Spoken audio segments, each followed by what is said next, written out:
moves and stuff he's making. But when you give a man $100 million, okay, you give somebody $100 million to turn your franchise around, you honestly have to kind of back off and let him do what he does.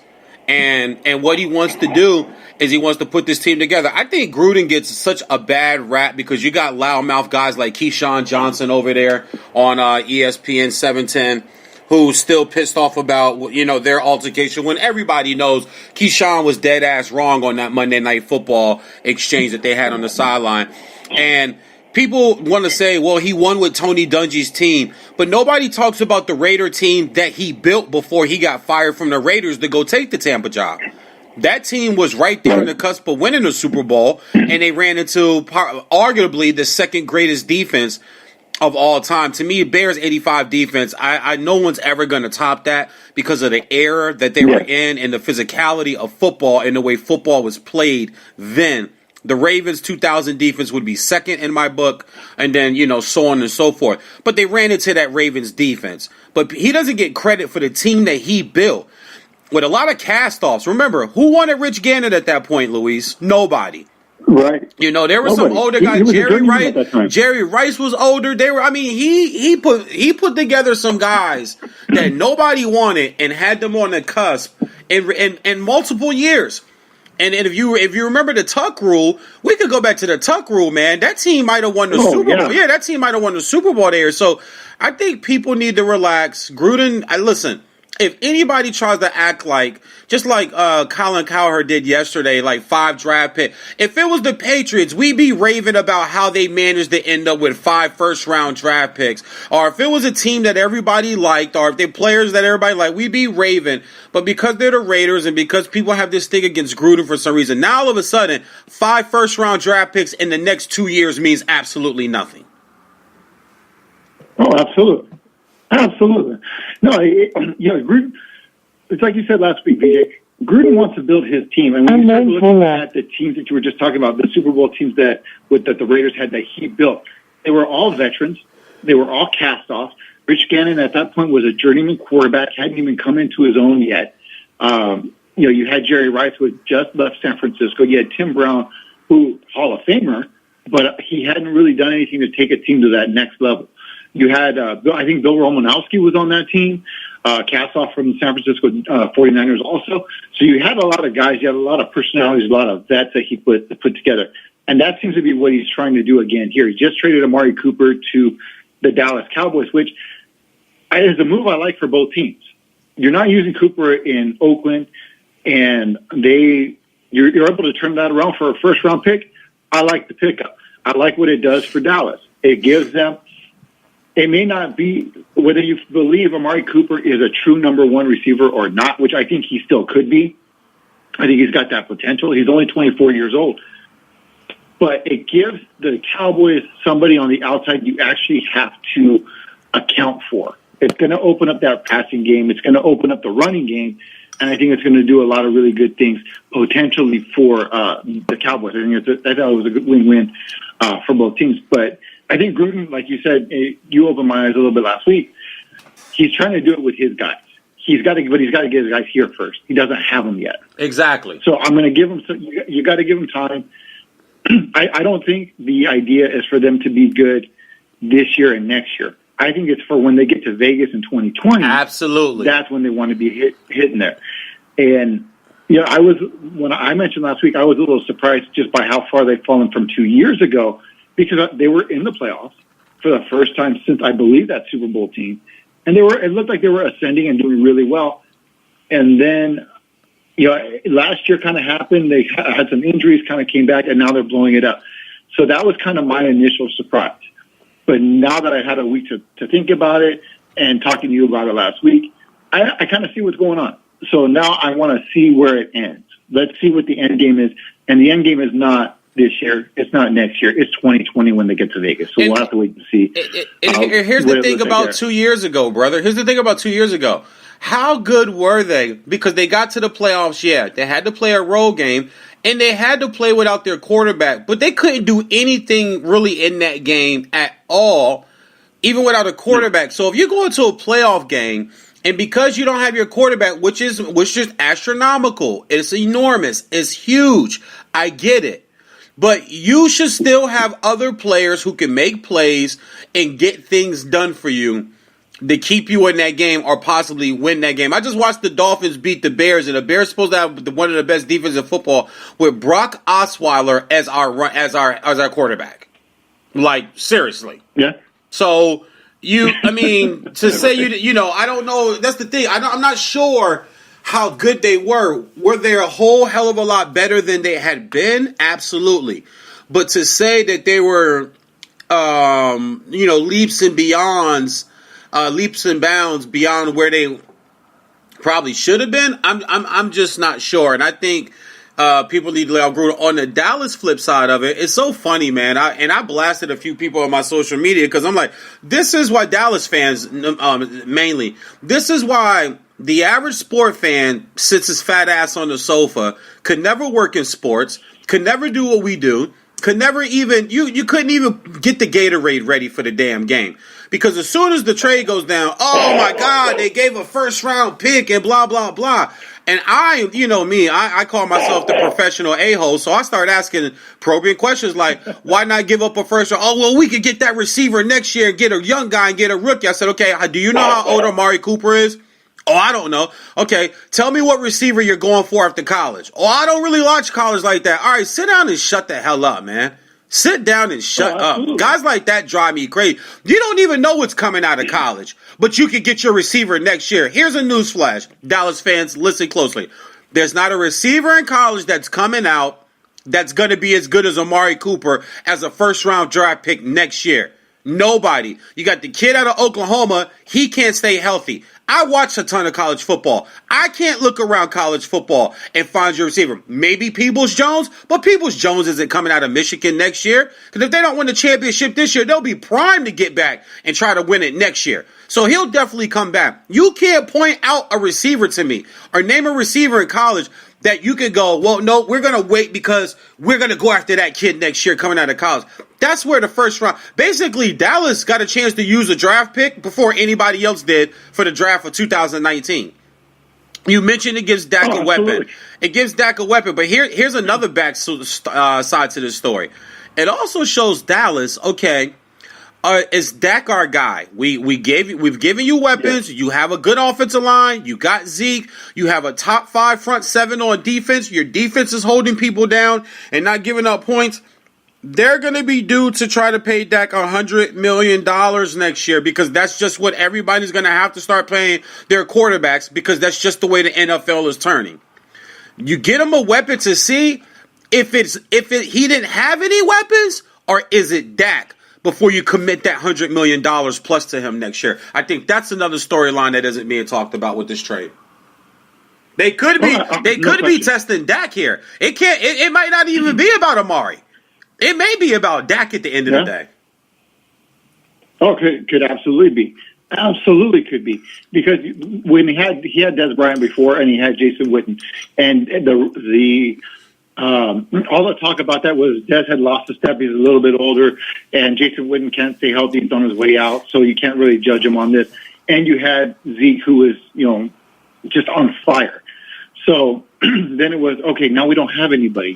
One of your leading receivers is Cole Beasley, who's a nice possession receiver, but he's not he's not a true leading receiver. Now you've got one. Now you've got everything you need.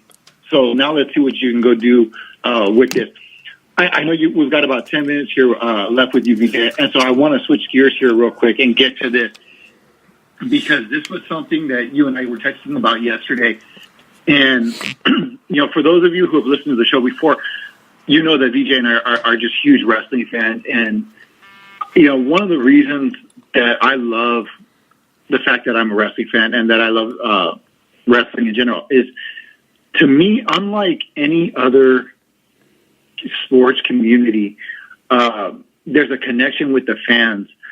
And when you see something that we saw on Monday Night Raw this past week, where Roman Reigns, for real name Joe Anoa'i, I hope I said his last name correctly, came out. He's the world universal champion, and announces that he's been battling leukemia for 11 years, and nobody had any clue.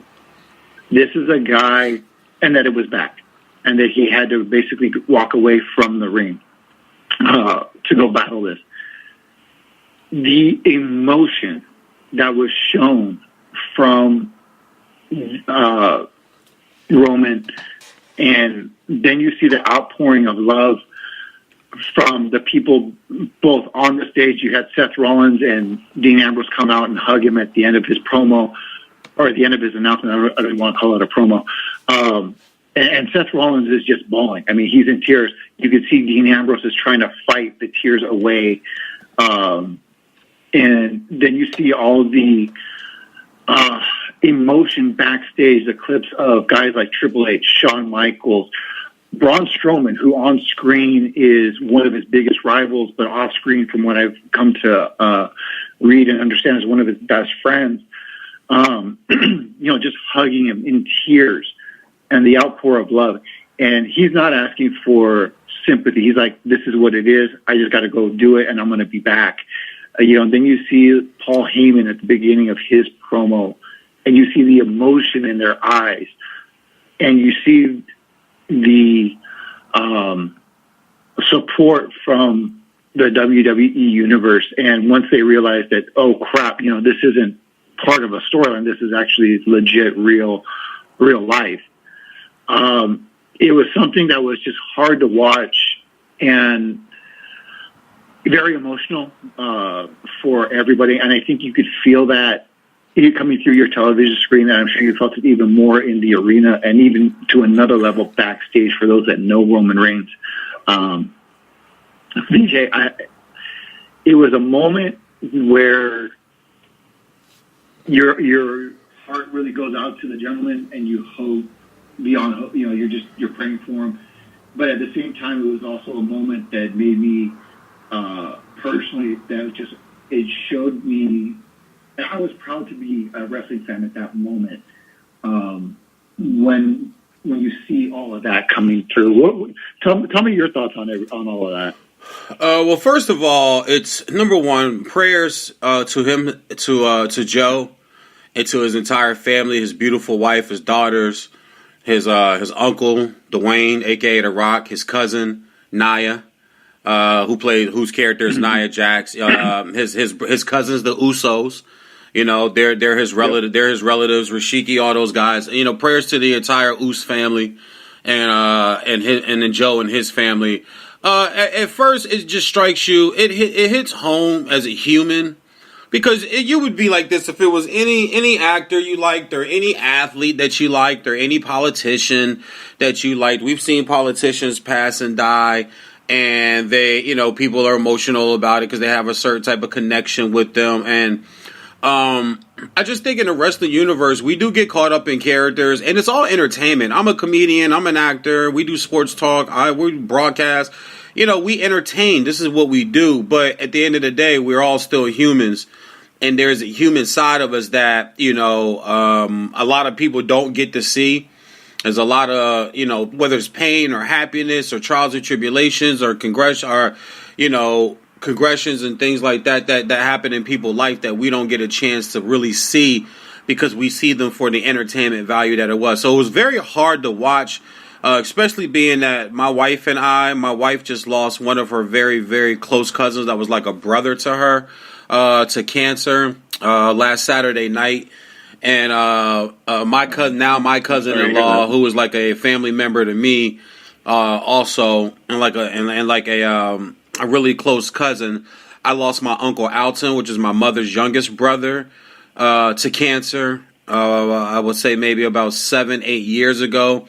And that was my guy, man. He was the guy that always supported me. He used to call me DJ Yella because I was light skinned, and NWA was hot back then, and he used to call me Yella and DJ Yella, and he was the only one that can do it and get away with it. So it hits home for me because I've experienced and been through that. And you can see the reason why I think you can see the outpour from the WWE universe and the employees is because leukemia is nothing to play with. Leukemia takes lives. And, you know, it's great he's talking good and he's going to kick its ass and he'll be back. And that's the attitude he has to have.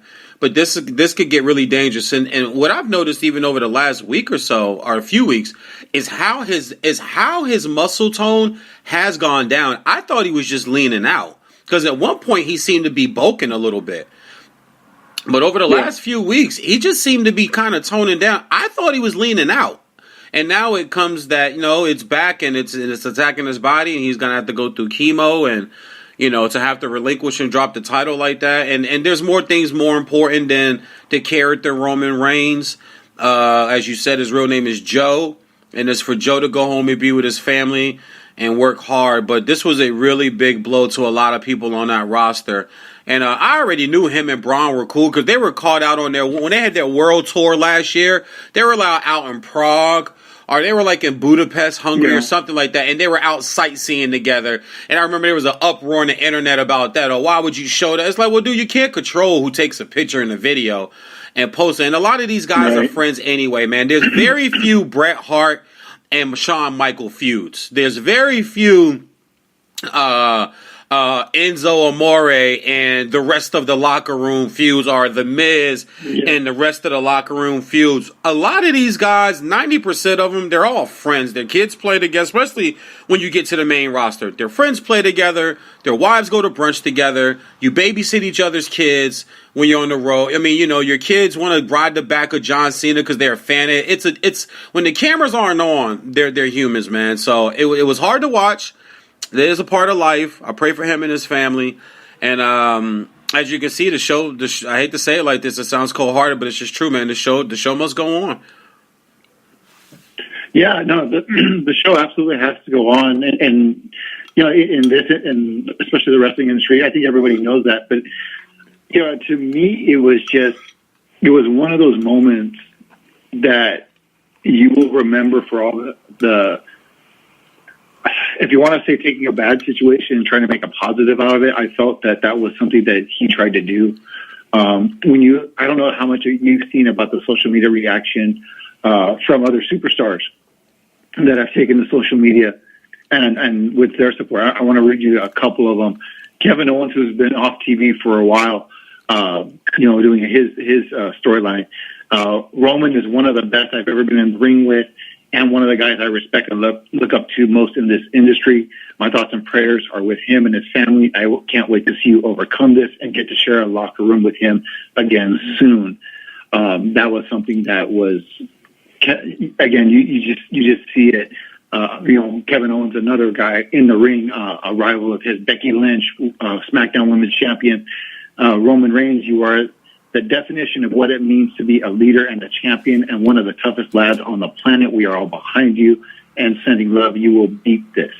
There's a couple more I want to read, but one of them is that it kind of shows you the respect he has within the wrestling community from Frankie Kazarian, who's in Ring of Honor, I believe, hasn't been in the WWE in 15 years.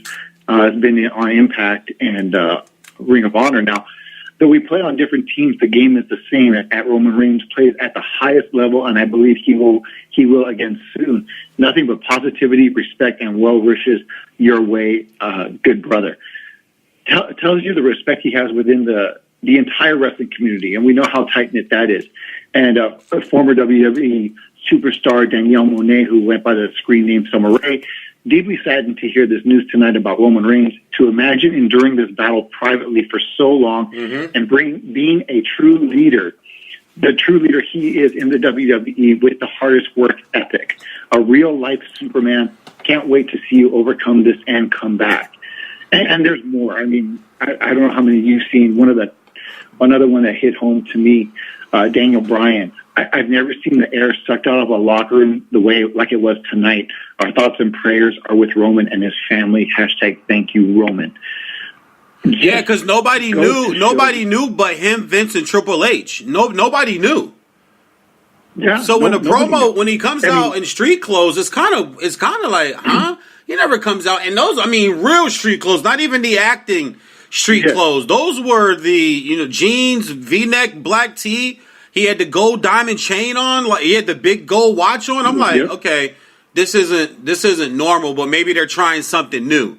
And then he starts talking, and like you said, the temperature of the arena and the locker room changed. I'm pretty sure people were back there like, dude, you got to come listen to this. Roman's got leukemia, he's dropping the title. Or Joe's got leukemia, he's dropping the title. Like, I'm pretty sure people were back there like, what the hell is going on? Yeah, no one knew but him, Triple H, and Vince. It was just like you said. It was heartbreaking to watch because it hits on every level. And again, like I mentioned earlier, it was a moment that you really kind of, just as a wrestling fan, the reality of everything is kind of hits you again. But to see the outpouring from the superstars, to see the outpouring of support from the fans in the arena, and I'm sure fans all over the world, they realize the difference between most of them, not all of them, but most of them realize the difference between storyline and reality. And that was a moment that, for me, made me proud to be a part of that wrestling fan community.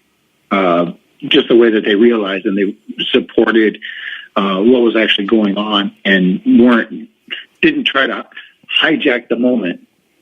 And the one thing about wrestling and wrestling fans that I really do enjoy is that we do get the chances to say thank you, whether it's through our signs, through our voices, and you don't get that in a lot of sports. And I think wrestling gives you that opportunity, and that's something that I think more athletes need to hear, quite honestly. Yeah, it's the word thank you. I don't think they hear it enough. No, it does. It was honestly, if you really think about it, there's a lot of times where we I think we just overlook things in life, even in my own life, and health is the most important thing. And you've got to take care of yourself and get yourself checked out. And I don't think people realize a lot of these men are our age. Like, a guy like Roman's in his 40s. He's not a young guy. He's been at this for 15 years, grinding, trying to make it into, WWE, make it on the main roster. So I don't think people realize a lot of times how sometimes health strikes a lot of people. But you have to have this image of invincibility. My mom does the same thing. I just found out the other day she's been dealing with a sciatic nerve for the last year, but she doesn't tell us. At least I didn't know. Mm-hmm. And it's like, you don't have to be Superwoman anymore. You don't have to be Superman. We all get older. Father Time is undefeated. And, sometimes your health is the most important thing. But prayers up to him, his entire family, the whole WWE locker room. And like you said, it was a proud moment, man, because as kids growing up, I'm sure guys like you and me, I didn't get teased a lot, but that's one thing I got to, you watch wrestling is fair. Well, it's entertainment. You watch, you watch Knight Rider.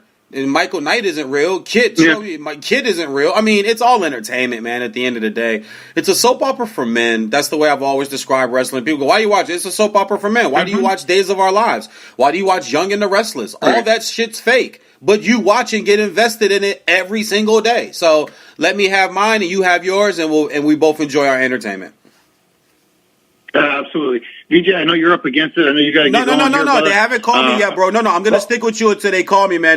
They're not communicating well. You know me, bro. I'm a big guy about communication, and when I'm not communicated with properly, I take it. I haven't learned how to handle that yet in life. I'm still working that out in therapy. And I asked at about 9 o'clock this morning to call in info. No one's hit me back yet. So I'm with you until my phone either rings or they hit me up to take this conference call to prep for this game I'm calling on Friday night. Okay, great. I didn't want to hold you out there. It's funny because you mentioned you don't know what life's going to throw at you. Today is October 24th. We're here in 2018. Today also happens to be an anniversary for myself. You were talking about, things hitting home. Today's the 12th anniversary of myself being diagnosed as type 2 diabetic. It was 12 years ago today that I found out. And oh my God, Luis, I didn't know that, bro. Yeah, no, today is the 12th anniversary. And, It's a story I've told many times, and I've never told it on the air. And I have no problem telling it now. When I was diagnosed 12 years ago, the doctor looked at me after taking my vitals and taking my blood sugar levels and everything. And they came back in because I just wasn't feeling right and something was up. And I finally decided to go to the doctor. And the doctor says to me, how'd you get here today? And I said, well, I drove. And the doctor says to me, there's no way you drove in here today. And I kind of looked at him like, don't tell me what I didn't do. I know I drove here today. And I was kind of standoffish by that. And they said, how is that possible? I'm like, I don't know. I did. Yeah, exactly. And they still haven't told me what's going on, And they said, look, you're diabetic. And they said, your numbers are so far out of whack that had you not come in here today, you'd be dead in a week. And wow, for a doctor to tell you that, I mean, if there isn't a light bulb that goes off at that point, you'll never get one. At that time, you're talking about 2006. I was just about to celebrate my first wedding anniversary. Was 2 weeks away. My wedding anniversary is November 5th. We had just found out in August, at the beginning of August, that my wife was pregnant with my first child. And here I've got a doctor telling me that had I not come in there, I'd be dead. Talk about a wake-up call. Talk about having to change everything you knew. I was 30 years old. And, the decision to change everything that I was doing at that point was a very easy one. Because I looked around and I said, I'm not ready to die. I'm not ready to be gone. My life is just starting. And I will never forget it because it happened. The reason I never forgot the actual date is because it was a week before Halloween. And Halloween, as those that know me know, it's my favorite holiday. I love Halloween. And I, to say that it was a scary time for me, oh, absolutely, it was a scary time. I mean, I was afraid to go to sleep at that time because I was afraid I wouldn't wake up. I was sleeping a lot. I ended up going to a dietitian and a nutritionist to kind of go, and you had to re-look at how you eat, how you drink, how you do things. And, here I am 12 years later, I'm still kicking it. It's a constant fight. Some days are great, some days are not. But you take your medication, you try to do the right thing by you and by your family. And I live every day, BJ, as you know, I'm a very positive person. Yes. And the one thing I realized that day, and this is what I always say, that's a day that changed my life. And I always tell people that my wife and daughter saved my life, literally. And it's because of them that day. Because had they not been there, I don't know that I would have had the willpower to change everything that I needed to change that quickly. At that moment, it was a no-brainer for me. Had they not been there, I don't know if I would have had the strength, the inner strength to do it. I would like to think so, but I don't know because they gave me something to fight for. But since that day, I realized that each day is a gift and that it really hit home. You're really not guaranteed anything, even the next day. So my attitude changed where I was done looking at things like with frustration. And it was like, you know what? Look, I'm alive. I can breathe. I can walk. I'm here on this earth. And every day I am here, I'm going to make the most of it. I'm going to take the best of it. Things are going to happen, things that are going to be messed up, things that are going to frustrate you. But you know what? At the end of the day, it's just stuff. The important things were then and are now. My wife is happy and healthy. My daughter is happy and healthy. I'm happy and healthy. Everything else will work itself out the way it's supposed to. I'm not going to worry about. Do I get frustrated still? Absolutely. Do I get angry at things? There's no question. But at the end of the day, it doesn't really matter. Well, you know what, man? That's you just said it all in a nutshell right there, man. And you are always positive. You're a tough son of a bitch. You're one of my favorite people in Southern California that I've met since I've been here by far, bro. And we got a lot more work to do. That's a great testimony to share because I did not know that. I've never known that. You've never shared that or told that to me, and it's alarming, man. Because as grown men, we just get up and go to work, and we're just told to supply for our family and provide for the household. We're not told to take care of ourselves. We're not told to be healthy.